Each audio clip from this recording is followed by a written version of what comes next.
Hello and welcome to online engineering. My name is Ankit और अभी हम लोग यहाँ पर बात करने वाले हैं बीपीएससी की वैकेंसी के बारे में। बिहार में एक ही वैकेंसी आप लोगों के सामने यहाँ पर आई है। उसका हो सकता है सिलेबस आपको थोड़ा सा ऊपर नीचे देखने को मिले, थोड़ा सा आपको कंफ्यूजिंग लगे इसका नोटिफिकेशन, क्योंकि थोड़ा हिंदी में है। लेकिन मैं आप लोगों को यहाँ पर एक एक करते हुए सारी डिटेल यहाँ पर बताता हूँ। चलो सबसे पहले बात करते हैं हम लोग सर कौन कौन सी ब्रांच के अंदर वैकेंसी आई है। तो एक ही जो वैकेंसी आपको देखने को मिलेगी वो देखने को मिलेगी एक तो सिविल के अंदर और एक मैकेनिकल के अंदर, ठीक है। तो अगर मैं सिविल की बात करूं तो सिविल के अंदर टोटल 113 पोस्ट निकल के आई है। वहीं पर मैकेनिकल वालों के लिए बात करूं तो ये टोटल 5 पोस्ट आपको देखने को मिलेगी, ठीक है। अब बढ़ते हैं आगे की तरफ। आप देखो ये जो पूरा नोटिफिकेशन है ये आपको यहाँ पर इस वेबसाइट पे देखने को मिलेगा bpsc.bih.nic.in। इसके ऊपर आपको पूरा का पूरा नोटिफिकेशन देखने को मिल जाएगा।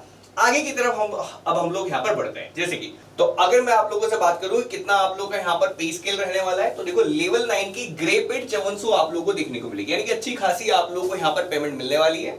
लगभग मान लो कि 70-80 हजार के आसपास की नौकरी है ये कुल मिला के, है ना। आगे अगर यदि आप लोगों से यहाँ पर एलिजिबिलिटी बोलूं तो एजुकेशन क्वालिफिकेशन कितनी चाहिए, तो देखो एजुकेशन क्वालिफिकेशन जो आपको बोला है ना, बोला है आपके पास बीटेक होना चाहिए, है ना। अब देखो जितने डिप्लोमा वाले हैं ना वो आप लोग यहाँ पर अलाउड नहीं है। डिग्री आप लोगों के पास यहाँ पर होनी जरूरी है, बीई हो या बीटेक हो, वो आप लोगों से यहाँ पर बोल दिया, ठीक है। तो आप लोगों से बोल रखा है कि यहाँ पर डिग्री चाहिए, डिग्रीधारी, है ना, ठीक है। डिप्लोमा वाले अलाउड नहीं है। किसी ने डिप्लोमा करके डिग्री कर रखी है तो वो अलाउड है ना, लेकिन ओनली डिप्लोमा वाला यहाँ पर बंदा अलाउड नहीं है। इसके अलावा यहाँ पर ऐसा भी बोल रखा है कि अगर यदि आप लोगों ने डिस्टेंट कोर्स कर रखा है ना, जैसे दूरस्थ शिक्षा, तो फिर वो भी आप लोगों का यहाँ पर मान्य नहीं है ना, वो भी मान्य नहीं है, ठीक है। समझ में आ गई बात? बिल्कुल। देखो ऐसा लिख दिया कि नॉर्मली आप लोग का यहाँ पर अच्छे खासे कॉलेज से जो कि बिल्कुल अफिलिएटेड हो आपका गवर्नमेंट किसी इंस्टीट्यूशन का, तो फिर वो आपका अलाउड रहेगा। अदरवाइज नहीं तो फिर जैसे डिस्टेंस कोर्सेज कराए आपने तो वो भी अलाउड नहीं है ना। आगे बढ़ते हैं। आगे आप लोग यहाँ पर देखो एज लिमिट की बात करूं तो एज लिमिट सबकी अलग अलग दे रखी है, बट मैं जनरल कैटेगरी की दिखा देता हूँ। तो देखो जनरल कैटेगरी की आपको यहाँ पर कैलकुलेट करनी है कब से, आप लोगों को बोल रखा है कि 1 अगस्त से आपको कैलकुलेट करना है। आपकी मिनिमम एज 1 अगस्त को 21 होनी चाहिए और यहाँ पर जो मैक्सिमम एज आप लोगों को बोली हुई है वो आप लोगों को बोली है 37, है ना। तो ये हो गया किसके लिए, ये आपका यहाँ पर अनरिजर्व मेल के लिए आपको बोला हुआ है। बाकी आप लोग यहाँ पर अदर के लिए भी देख सकते हैं, जैसे पिछड़ा वर्ग के लिए आप लोग यहाँ पर देख लो, आप लोग यहाँ पर महिलाओं के लिए अलग से देख लो, आप लोग यहाँ पर, है ना। तो बाकी सब यहाँ लिखा हुआ है, यहाँ से आप लोग इसको अच्छे से देख लो, ठीक है। चलो अब बढ़ते आगे। देखो यहाँ पर ना मैं आपको बता देता हूँ कि जब आप लोग यहाँ पर इसको फॉर्म फिल करने जाओगे तो इसके अंदर ना आप लोग यहाँ पर मेंशन कर देना कि आपने संविदा से काम किया है नहीं किया, आपके पास एक्सपीरियंस है कि नहीं, है ना, क्योंकि उसके बेसिस से बहुत कुछ यहाँ पर मिलने वाला है। बहुत अच्छे तरीके से यहाँ पर ये लोग जो है थोड़ी सी अलग मार्किंग कर रहे हैं, क्योंकि इसका जब सिलेबस देखोगे तो वहां पर आपको इनको प्राथमिकता देने की बात चल रही है, जहां पर जो संविदा वाले हैं उनको अलग तरह से प्राथमिकता देने की बात चल रही है, ठीक है। इसके अलावा अब यहाँ पर बात करते हैं कि सर पेपर कैसा होगा, तो पेपर मैं आपको बता देता हूँ, रिटर्न पेपर होगा और साथ के साथ इसके साथ साथ एक्सपीरियंस भी काउंट होगा इसके अंदर, ना। अगर यदि आपका एक्सपीरियंस है, आपने पहले किसी डिपार्टमेंट में काम कर रखा है संविदा के बेसिस पे, तो वो बिल्कुल आप लोगों का यहाँ पर काउंट होगा।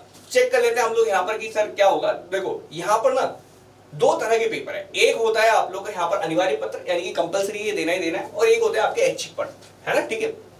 तो आपको ये तो लेना है, ये तो देना ही देना है। इसके अलावा अगर आप सिविल वाले तो आपको ये लगेगा, और आप मैकेनिकल वाले तो आपको ये लगेगा, ठीक है।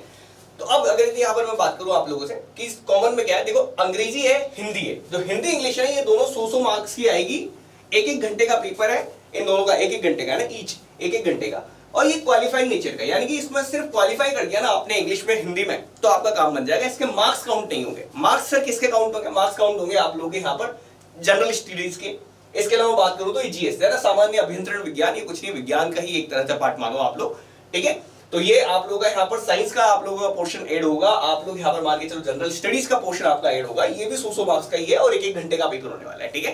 तो आप लोगों को यहाँ पर 4 घंटे का तो ये वाला अनिवार्य पत्र लगेंगे। इसके अलावा आप लोगों को यहाँ पर ऐच्छिक पत्र जो कि आप लोगों को यहाँ पर सेलेक्ट करना है, सिविल वालों के लिए सिविल का और मैकेनिकल वालों के लिए मैकेनिकल वालों का, ठीक है। तो ये भी आप लोगों का 1-1 घंटे का है। 2 पेपर आप लोगों के यहाँ पर होंगे, इन दोनों का सिलेबस आ जाएगा। बेसिकली क्या होगा कि जैसे ये इस तरह से जब भी पेपर होता है तो सिलेबस वहां पर दे देता है किस लेवल से पेपर लेंगे, है ना। ये दोनों 1-1 घंटे के पेपर लगेंगे। 100 ही क्वेश्चन आप लोगों से यहाँ पर पूछे जाने वाले हैं और इसके बेसिस पे आप लोगों का यहाँ पर जो है मार्किंग आप लोग की होने वाली है। ये हो गया आपका यहाँ पर रिटर्न पेपर, ठीक है। अब बात करते हैं आगे। अब जो आप लोग यहाँ पर ये जो एग्जाम दोगे ना, जो पिछला अभी मैंने आपको सिलेबस बताया, जो एग्जाम पैटर्न बताया उसके हिसाब से, सिलेबस तो अभी हम लोग यहाँ पर डिस्कस करेंगे बाद में, लेकिन सबसे पहले देखो कि जितने भी आए ना उसके 75 के हिसाब से ले लेगा। जैसे कि मान दो आप लोग 100 में से जितने भी नंबर आए उसको 75 के अंदर कंसीडर करेगा, यानी कुल मिला के परसेंटेज रेशियो समझो आप लोग, है ना। तो तो ये जो सिलेक्शन कैसे लेने वाले हैं, 75% मार्क्स आप लोग के काउंट होंगे किसके बेसिस पे, जो आप लोग पेपर दिया ऊपर की तरफ जो आपने पेपर दिया उसके बेसिस पे। बाकी अगर यदि आप लोगों ने यहाँ पर सुविधा वविधा कुछ कर रखा है तो इसके आप लोगों के यहाँ पर क्या है, इसके आप लोग यहाँ पर अलग से आप लोगों के नंबर काउंट होंगे। टोटल मिला के इस तरह से आप लोगों का यहाँ पर 100 अंक बनेंगे और उस बेसिस पे आप लोगों का यहाँ पर सिलेक्शन होगा, है ना। तो मेरिट में याद रखना, इसने बोल रखा है कि सर देखो क्या बोल रखा है इसने, कि अगर यदि आप लोगों ने 1 साल का भी काम कर रखा, प्रति कार्यरत वर्ष 5 अंक मिलेंगे और मैक्सिमम अंक कितने मिल जाएंगे, 25 मिल जाएंगे।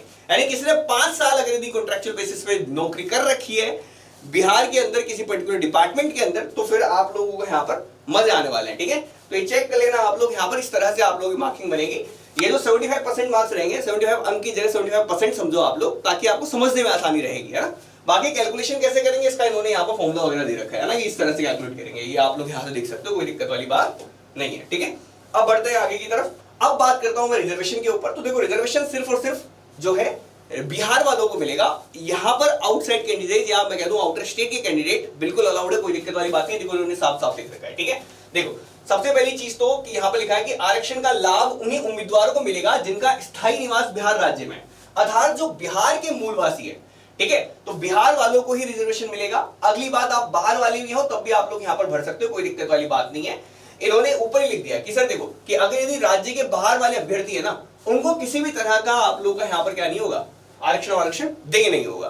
तो यानी कुल मिला के आप लोग यहाँ पर समझ लो कि बाहर वाले कैंडिडेट भी फिल कर सकते हैं, तभी जाके इन्होंने ये बात लिखी है। तो आउटर कैंडिडेट या आउटर स्टेट वाले अलाउड हैं, और साथ के साथ ही आप लोगों को रिजर्वेशन सिर्फ बिहार वालों के लिए, ठीक है।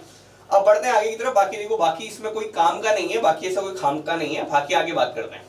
बाकी हम लोग यहाँ पर फीस की देख लेते हैं, कितनी फीस लेने वाले हैं, कितना एप्लीकेशन फी लगने वाली है, चलो चेक कर लेते हैं। देखो इन्होंने ये कहा कि सर देखो अभ्यर्थियों को बायोमेट्रिक फी के रूप में 200 रुपए तो देने ही देने हैं, है ना।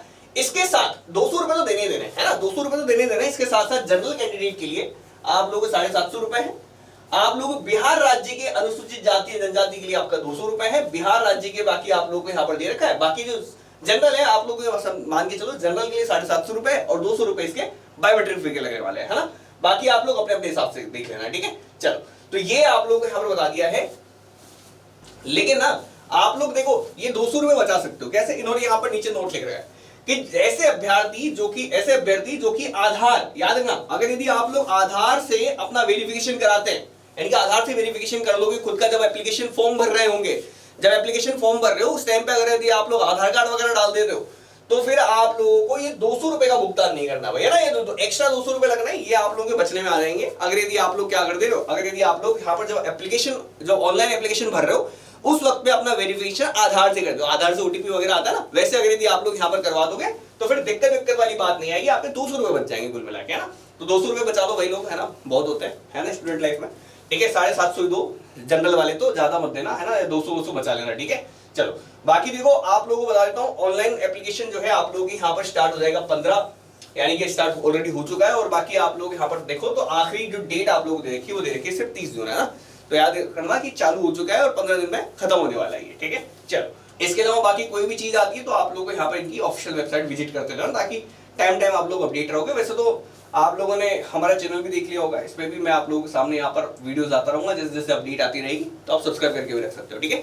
बाकी अगर यदि आप लोग तैयारी करना चाहते हो सिविल इंजीनियरिंग से रिगार्डिंग किसी भी कोर्स की, तो आप लोग हमारे इन कोर्सेज को विजिट भी कर सकते हैं। अगर यदि आपको कोई क्वेरी है तो आप लोग इन गिवन नंबर्स के ऊपर कॉल भी कर सकते हैं। फिलहाल के लिए इतना ही, मिलते हैं बाकी अगले सेशन में, तब तक के लिए बाय, थैंक्स फॉर वॉचिंग।